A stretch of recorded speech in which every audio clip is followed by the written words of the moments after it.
제가 오늘 말씀을 묵상하면서 우리 하나님의 직업은 뭘까?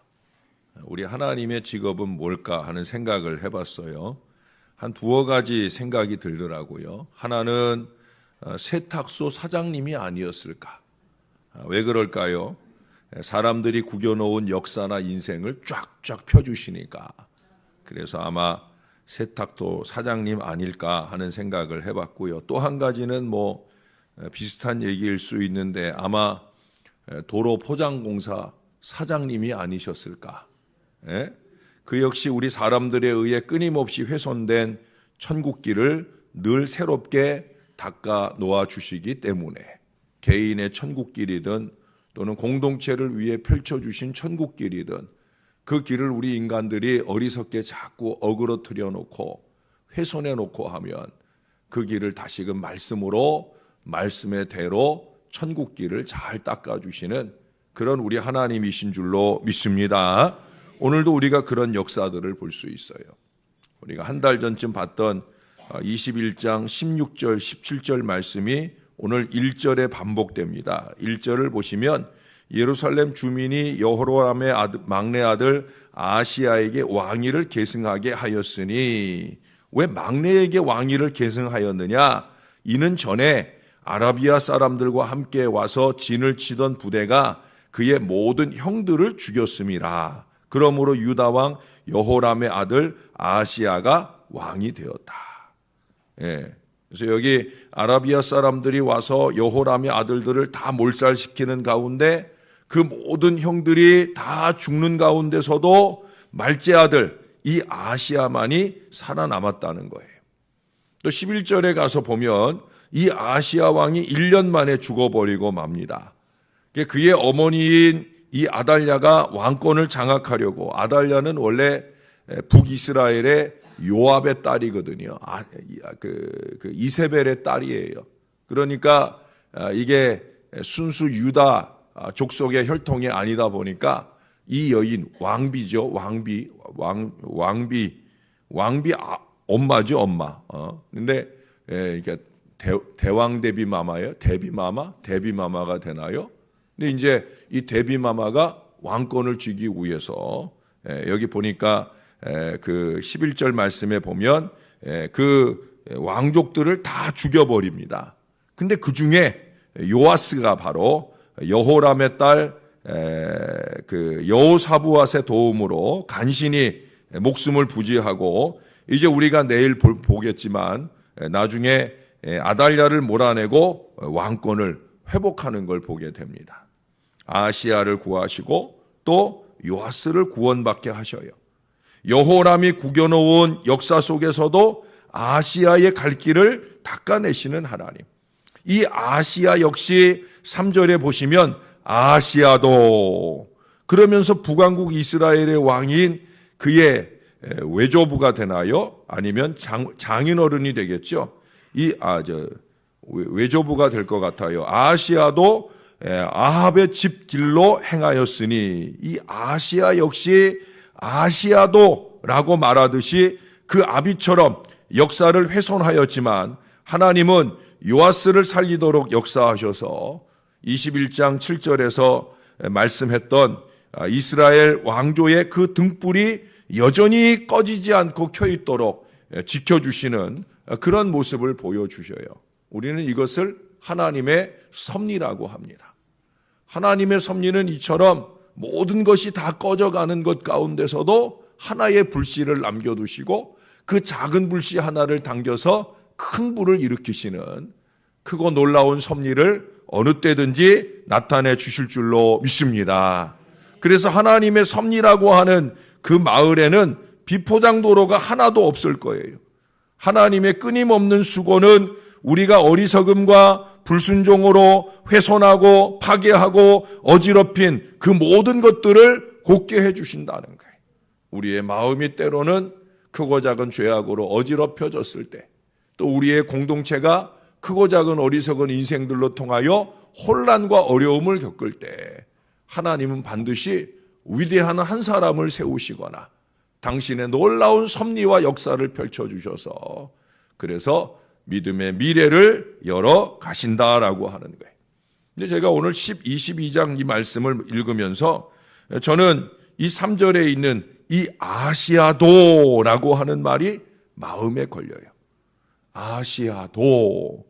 여러분, 그의 할아버지 여호사밧 같은 경우에도 여호사밧도라는 표현을 쓴 게 있어요. 이 앞쪽에 가서 보면 그때 이런 얘기를 해요. 여호사밧도 아사의 길로 행하여 라는 표현을 써요. 그 여호사밧도 아사의 길로 행한 것은 바로 우리가 아는 대로 다윗의 처음 길, 하나님을 잘 믿고 하나님을 잘 의지하는 바로 그 길로 갔다는 거예요. 다시 말해서 그때 여호사밧도 할 때는 긍정적으로 표현되었던 말씀이에요. 그러나 오늘 이 아시아는 그 반대 의미죠. 그의 아버지 여호람처럼 또는 그의 외조부 아합처럼 이 아시아도라고 하는 것은 부정적 의미의 표현입니다. 기준을 잘못 선 그의 아버지 여호람도 문제겠지만 그 어리석은 기준을 따라간 이 아시아도 문제가 아닐 수 없는 거예요. 여러분, 우리가 집안에서 또는 공동체에서 아무개도라는 말이 쓰일 때 특히 그것이 나에게 또는 내 자식들에게 적용되어질 때 긍정적으로 쓰일 수 있도록 살아야 되는 거예요. 먼저 우리 자신이 내 자식들에게 보여줄 신앙의 기준이 될 때 이 기준을 잘 서야 되는 거죠. 내 자식들이 예를 들어서 우리 진혁이도라고 했을 때 그의 아버지가 행한 길대로 여호와를 온전히 의지하고 하나님 보시기에 좋으시도록 진실하고 신실하게 살았더라. 이 기준을 서야 되는 거예요. 그 반대가 되면 안 되죠. 또 우리 선대의 믿음의 기준이 나에게 왔을 때 우리 선대의 믿음처럼 또 우리의 후손들이 나처럼 그렇게 되어질 수 있도록 우리가 기도하고 지도하는 이 믿음의 삶을 잘 살아야 할 줄로 믿습니다. 우리 옛날 시조 가운데 까마귀 노는 곳에 백로야 가지 마라, 이렇게 읊은 시조가 있어요. 그러나 까마귀 노는 곳에 우리 백로들, 신앙의 백로들이 안 가게 되면 구원의 새 역사는 계속 일어날 수가 없는 거 아니겠습니까? 특히도 목사의 목회라고 하는 것은 끊임없이 까마귀들을 향하여 가는 일이에요. 때로는 말씀을 통해 찾아가기도 하고 때로는 직접 찾아가기도 하고 안타까운 죄악으로 얼룩진 까마귀 인생들을 백로로 변화시키는 일에 끊임없이 가야 할 것입니다.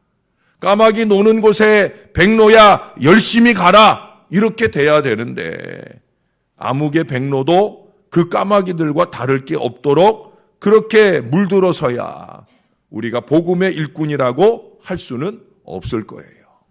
여러분, 쉽게 물들지 마세요. 사탄적이고 마귀적인 이 어리석음에 쉽게 물들지 마세요. 어제 저녁 시간에 얘기했죠. 마귀의 가장 큰 특징이 뭐냐? 더러워요. 더러운 귀신, 더러운 마귀. 마귀의 가장 큰 특징은 더러워요. 더러운 냄새가 나요. 여러분, 더러운 곳에 가야 합니다마는 물들지 마세요. 우리가 더러운 곳에 가는 더러운 인생을 만나는 이유는 다른 거 없어요. 그들로 하여금 우리 하나님의 손길이 되어 하나님의 입술이 되어 그들로 하여금 다시금 세탁일을 하고 도로 포장을 해서 믿음의 사람이 되도록 변화시키기 위해 가는 거지. 그들과 함께 물들어서 가지 말아야 할 길을 가는 아무개 백로도 그 까마귀처럼 돼버리려고 우리가 가는 것이 아님을 여러분 절대 잊지 말아야 됩니다. 달라야 되는 거예요.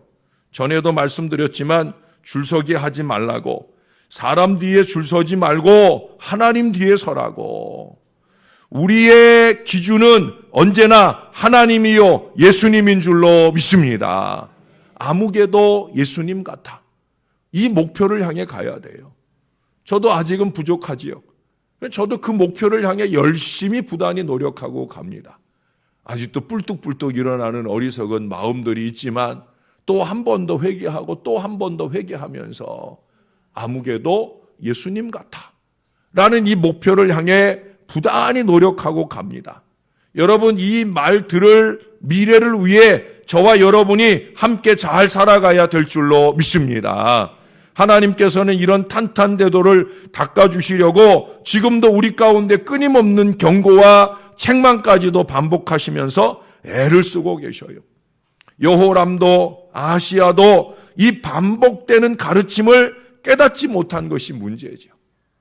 여러분, 제가 이 앞에 21장의 말씀과 22장의 말씀을 비교해 보면 반복되는 얘기예요. 그럴 수밖에 없어요. 여호람이 간 길을 아하시야가 가니까 반복되는 내용들이 이어지는 걸 보게 됩니다. 그리고 그 반복되는 내용을 꼽아 보면은요, 하나님께서 그 악한 인생들을 치시는 수순이 나와요. 하나님이 내가 잘못했다고 해서 나를 바로 치는 게 아니에요. 성경에 전체적으로 보면 여기 21장, 22장에 나오는 것처럼 하나님이 치시는 수순이 나와요. 첫 번째는 뭐냐? 우리가 20장 37절이나 21장 8절 같은 데 보면 먼저는 가진 것을 치세요. 내가 가진 것. 예? 그 여호사밧 같은 경우 이제 아합과 교제하는 어리석음으로 인해 하나님 앞에 악을 범하게 될 때 하나님께서 여호사밧의 경우에는 뭘 치느냐? 그가 만들어 놓은 배를 치셔요. 다른 나라들을 공격하기 위해 아주 멋지고 튼튼한 배를 만들었는데 하나님이 그 배를 치셔요. 또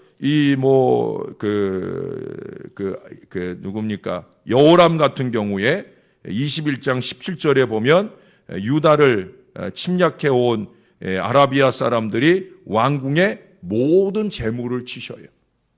또 오늘 그렇게 여기 이렇게 이 아시아의 경우에는 없는데 어떻든 이처럼 먼저는 우리가 가진 걸 치셔요. 우리에게 있어서는 그것이 물질이 될 수도 있겠죠. 그래서 우리의 주변적인 것들을 먼저 치면서 경고를 주시는 거예요. 이때 깨달으면 희망이 있는 거죠. 근데 여기서 정신을 못 차리면 그 다음은 가족들을 치는 거예요. 그 다음은 가족들을.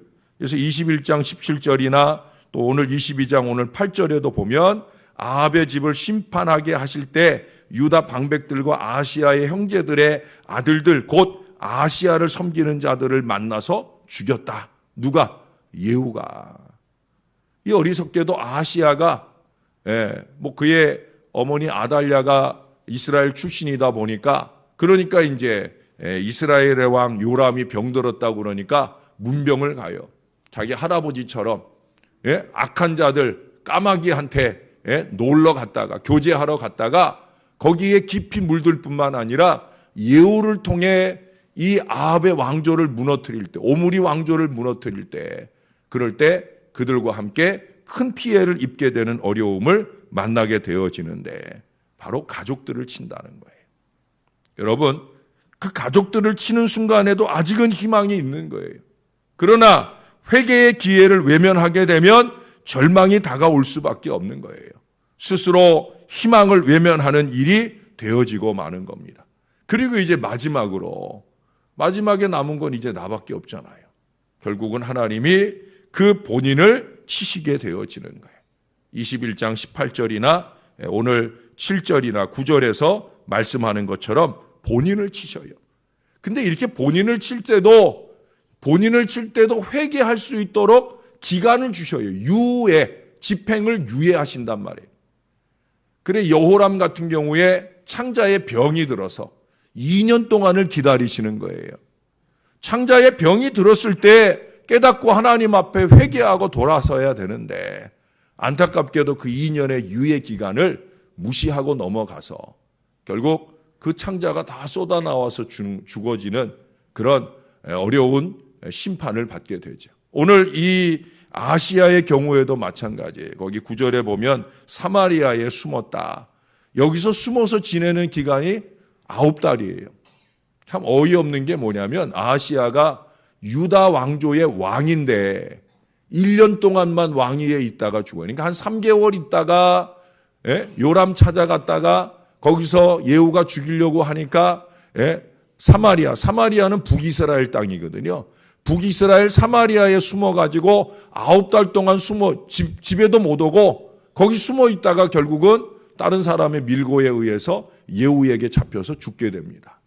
유다 왕이 9달 동안 남의 나라 가가지고 9달 동안 숨어 있다가 돌아오는 거예요. 근데 그 유예 기간을 정신을 차려야 되거든요. 그 유예해 주실 때 정신을 차리고 두 손 들고 회개하고 나와야 되는데 안타깝게도 그는 그 유예를 무시하고 살다가 결국 하나님의 준엄한 심판 아래 놓이게 되는 거예요. 여러분, 하나님은 참으시며 기다리고 계셔요. 우리가 자격지심이나 자존심으로 더 어그러진 길을 가면 희망이 없습니다. 자복하고 회개해야 희망이 열리는 거예요.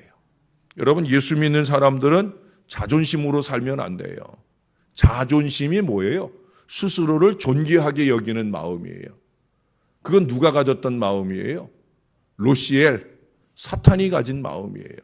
스스로를 존귀하게 여기고 하늘의 뭇별처럼 자기를 높이려는 그 마음 때문에 로시엘, 천사, 찬양대장은 하나님의 심판을 받고 루시퍼, 사단이 되잖아요.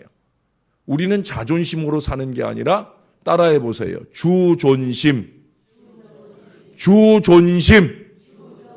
자존심으로 살면 안 돼요. 주존심으로 살아야 돼요. 우리 주 예수 그리스도를 존귀히 여김을 받게 할 수 있도록 주존심으로 살아야 돼요. 잊지 마세요, 여러분. 저를 만나면서 지금 중요한 단어들을 많이 배우고 있어요. 우리는 자존심으로 사는 사람 아니고 주존심으로 사는 사람이다. 오늘 새벽에 오신 분들은 잊지 마셔요. 아마 이번 주일쯤에 한 번 더 얘기해야 되지 않을까. 자존심 아니라 주존심으로 살아야 됩니다. 주존심으로 사는 사람들은 어떤 사람이냐? 내가 더러워졌구나 깨달을 때 자존심 챙기고 자격지심 때문에 회개할 줄 모르는 인생이 아니라 주님이 존귀히 될 수 있기를 위해서라면 기꺼이 내가 부끄러워도 회개하고 돌이키는 것, 그것이 건강한 신앙 인생의 비결일 줄로 믿습니다. 우리는 누구나 더럽혀질 수 있는 인생이에요.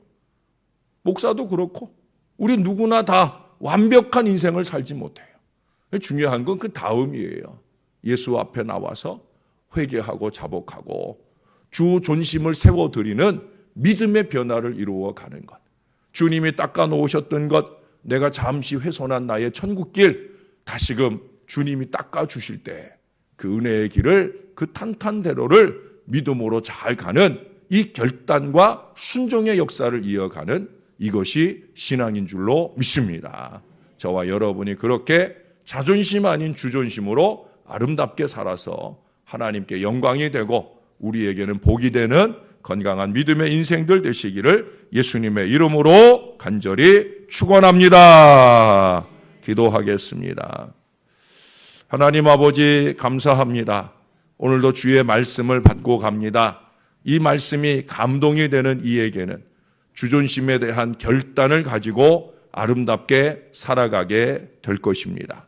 이 말씀이 찔림이 되는 분들에게는 이 말씀을 근거로 회개하여 나에게 묻어있는 더러운 죄악들을 씻어내고 백로 신앙 인생을 다시금 회복하는 길을 가야 할 줄로 믿습니다. 우리가 어느 때든지 크고 작은 죄악으로 어그러졌을 때라도 주님이 펴주시기 원하는 그런 믿음의 탄탄대로 천국의 걸음을 은혜로 갈 수 있는 이런 귀한 믿음의 회개가 늘 있도록 도와 주시옵소서. 어리석은 자존심으로 하나님의 길을 어그러뜨리고 사는 그런 인생이 되지 말게 하시고 주님을 존귀히 주님을 높여드릴 이 믿음의 마음을 가지고 겸손하게 주의 말씀에 순종하며 사는 귀한 신앙 인생들 다 되도록 은혜를 베풀어 주옵소서. 오 아버지 하나님, 무엇보다 우리 가문에 우리 교회의 아름다운 기준으로 우리가 세움받도록 도와 주옵소서. 직분의 기준을 세우게 하여 주옵소서. 신앙의 기준을 세우게 하여 주옵소서. 그래서 우리의 뒤에 신앙을 따라오는 우리의 자녀들도 또 우리의 신앙의 후배들도 우리처럼 아무개도라는 표현이 긍정적으로 쓰일 수 있는 그런 놀라운 축복의 가문, 축복의 공동체가 될 수 있도록 우리를 축복해 주시옵소서. 오늘 영등포 노예 목사장로 체육대회가 있습니다. 주님 함께 하셔서 다치시는 분들 없이 목사님이나 장로님들이 하루 행복한 시간을 지날 수 있도록 도와주시옵소서. 늘 주님께 영광 돌립니다. 예수님의 이름으로 기도합니다. 아멘.